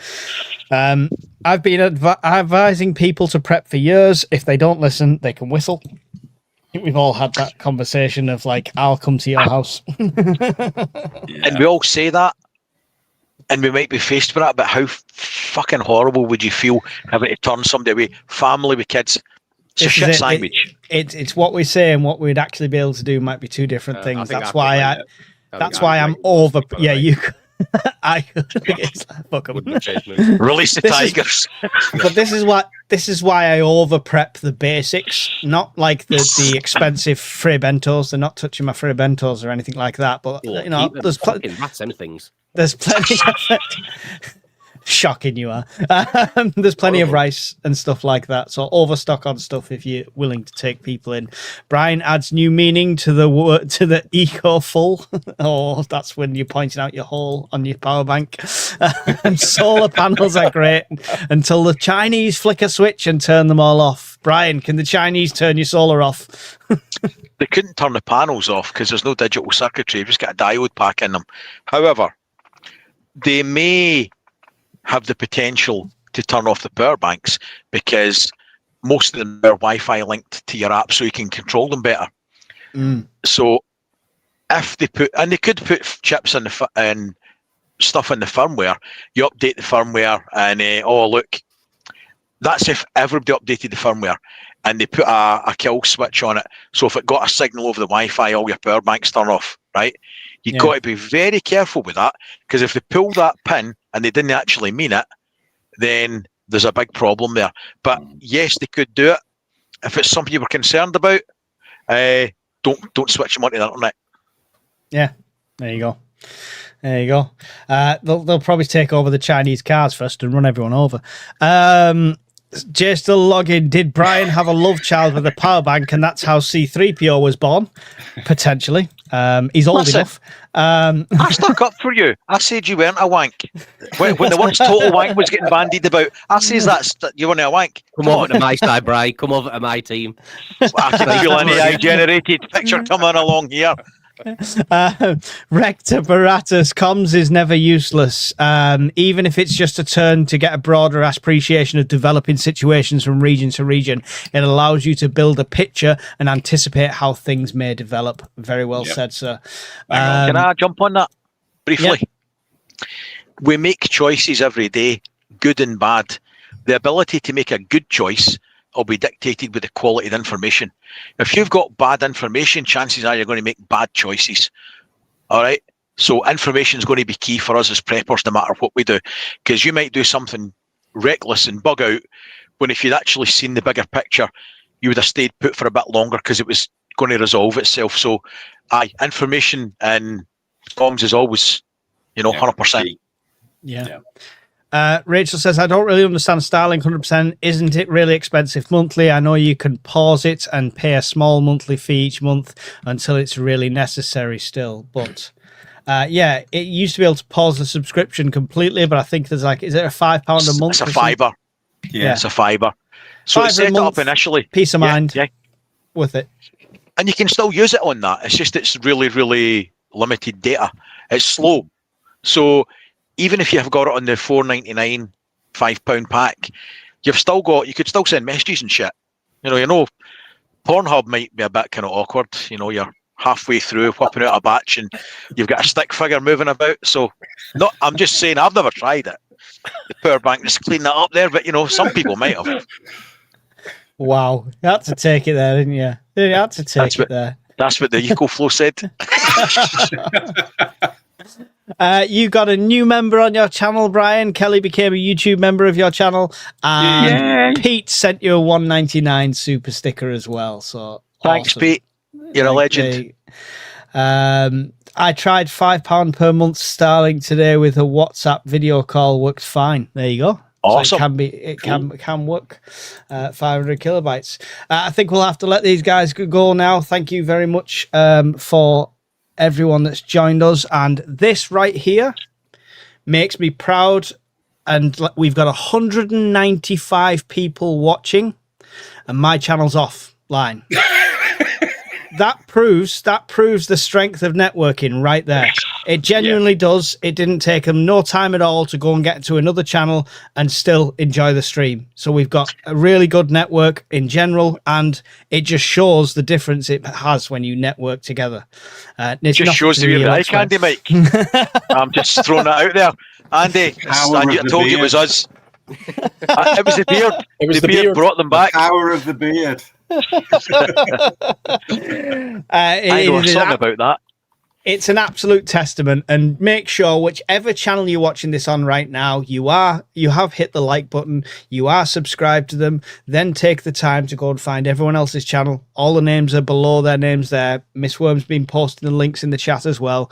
Go and find their channels, give them a like, a subscribe, and then next time they try and ban me or Brian or anyone else off YouTube, you can still find us via everybody else. So there you go. We will defeat them.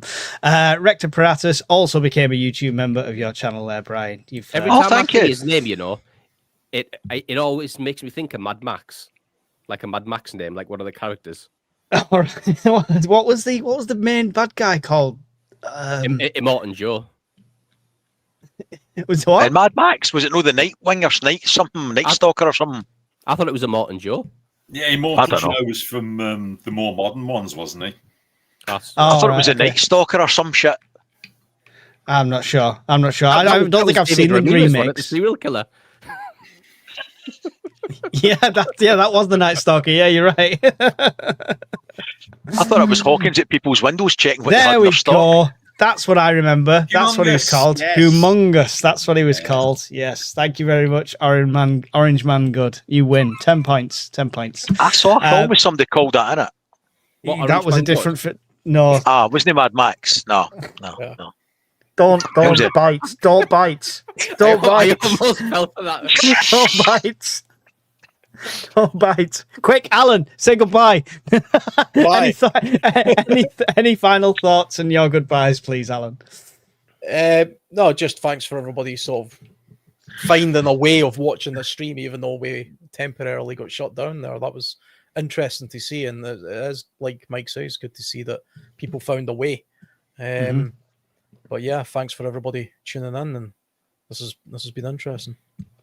Excellent, thank you, Brian. Any final thoughts and goodbyes for the peoples? It's always good to see everybody on a Sunday night, apart from the bell ends that we've nothing better to do than try and put. What? Why don't you just fuck off? I mean, you must have something better to do on a Sunday night than annoy us. Come on, really? You've got nothing to do other than a Sunday night is be a dick, right? Honestly. All comments feed the algorithm. It's all good.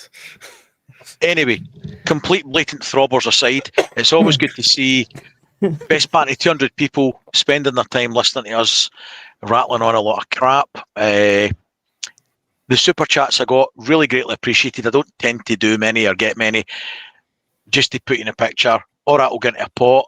Once it gets to 200 quid, I'll just put a thing in the channel saying, what do you want to buy?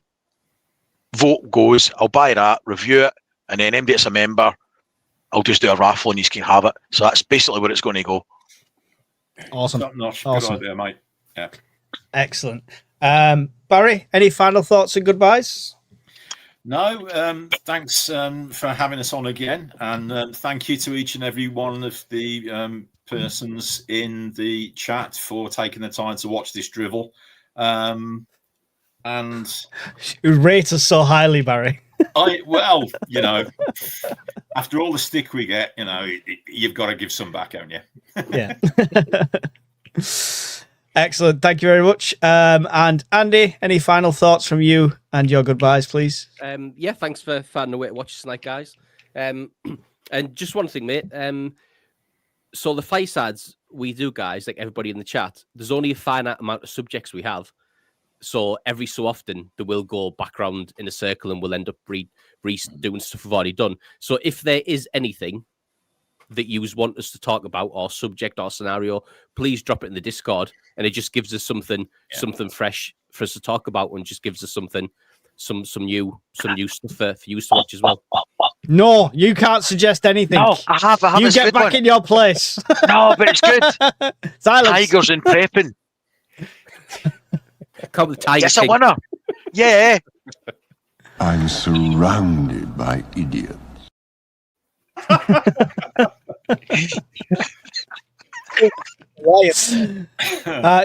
Thank you, Andy. That's really appreciated. Don't forget to go and check out everyone's channel as well. Thank you from me for staying tuned throughout all the fiasco. Thank you to Miss Worm, who is not also my awesome moderator. Is Brian's also a moderator? I think she might be a moderator on your channels as well, guys. I'm not 100% sure, but she's moderating all 5. How awesome is that? Go and show your love and appreciation by checking out her channel at Miss Worm for some stories, and she's a published author, so there's her book. Go and have a search for that on Amazon. Find it, click it, buy it, read it at some point as well. I promise I will read it at some point. I've bought it, but I will have to read it. But thank you very much. I know I can't read. I needed to do the audio version. I need You the audio haven't read book. it. We've all read it. Andy, what was it about? You dickhead. Just give us a general gist, Andy. What was in it? Come on. You're now on par with Jason the Loggin. I do mean you haven't read it. Wow. Mike's got an excuse. He's illiterate. I can't believe it. No wonder you're bright red. That's shocking. Definitely needs an audiobook version, though. Right. On that note, and before this turns violent, thank you very much for watching. Fine. See us again next week, hopefully with one of your topics that you suggest in Discord, and we'll see you on the next Fireside. Goodbye, guys. In the glow of embers dance, we've prepared for every chance, living simple, living true, with the dream we all pursue.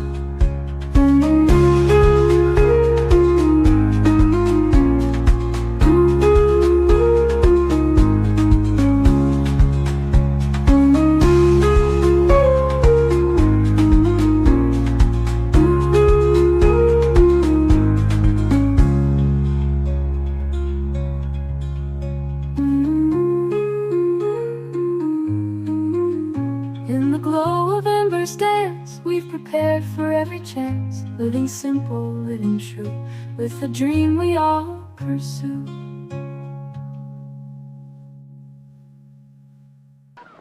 I'm Brian! I'm Brian! I'm Brian! I'm Brian! I'm Brian and so's my wife! Right, take him away and release him. No, I'm only joking. I'm not really Brian.